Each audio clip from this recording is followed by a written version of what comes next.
Selamat pagi, salam sejahtera. Isu hangat pagi ini, Guan Eng terima gaji allowance hampir Rm40.000 sebulan. Berita sepenuhnya. Mahkamah Session di sini pada Rabu diberitahu bahwa Lim Guan Eng menerima gaji termasuk allowance hampir Rm45.000 sebulan ketika menjawat jawatan Ketua Menteri Pulau Pinang bermula 2008.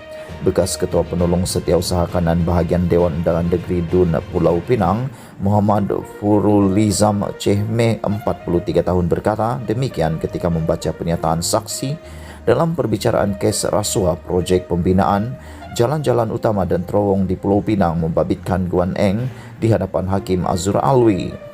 Muhammad Farulizam yang juga saksi ke-20 berkata, Guan Eng merupakan Ketua Menteri Pulau Pinang bermula 11 Mac hingga 2008 hingga 14 Mei 2018 dan seorang anggota pentadbiran negeri kerana dipilih sebagai adun.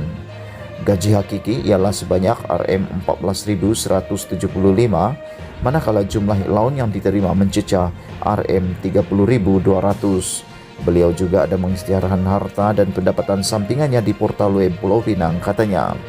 Muhammad Farulizam berkata, Guan Eng telah dipilih sebagai adun air putih atas tiket DAP selama 3 penggal, menahala Ketua Menteri Pulau Pinang selama 2 penggal. Sementara itu, saksi ini turut diminta untuk mengesahkan beberapa dokumen, antaranya dokumen rekod perkhidmatan adun bagi penama Lim Guan Eng oleh Timbalan Pendakwa Raya.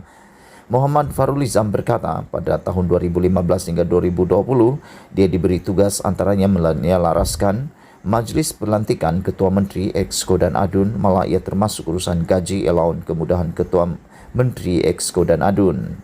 Dalam pada itu, selepas 2 hari perbicaraan kes ini berlangsung tanpa kehadiran Guan Eng, mahkamah diberitahu bahwa ahli politik berusia 61 tahun itu sudah dibenarkan pulang selepas menerima rawatan di Institut Jantung Negara IGN Ahad lalu.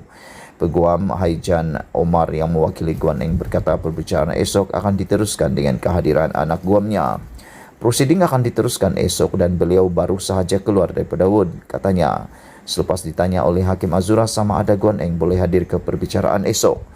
Guan Eng didakwa atas pertuduhan pindaan menggunakan kedudukan sebagai Ketua Menteri Pulau Pinang untuk menerima rasuah Rm3.3 juta sebagai tindakan membantu syarikat milik Zarul Ahmad mendapat projek pembinaan bernilai Rm6 bilion di pejabat Ketua Menteri Pulau Pinang.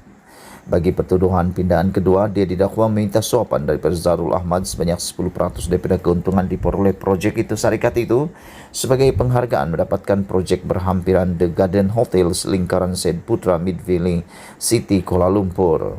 Setiausaha Agung DAP itu turut berdepan dua lagi pertuduhan menyebabkan dua lot tanah bernilai Rm208.8 juta milik Kerajaan Pulau Pinang dilupuskan kepada 2 syarikat yang didakwa mempunyai kaitan dengan projek terowong dasar laut itu. Dia didakwa melakukan kesalahan itu di Pejabat Tanah dan Galian Pulau Pinang tingkat 21 Komtar pada 17 Februari 2015 dan 22 Mac 2017. Perbicaraan di hadapan Azura bersembung esok. Sekian isu hangat pagi ini. Jangan lupa tinggalkan komen anda, tekan butang subscribe dan kita jumpa lagi. Bye-bye.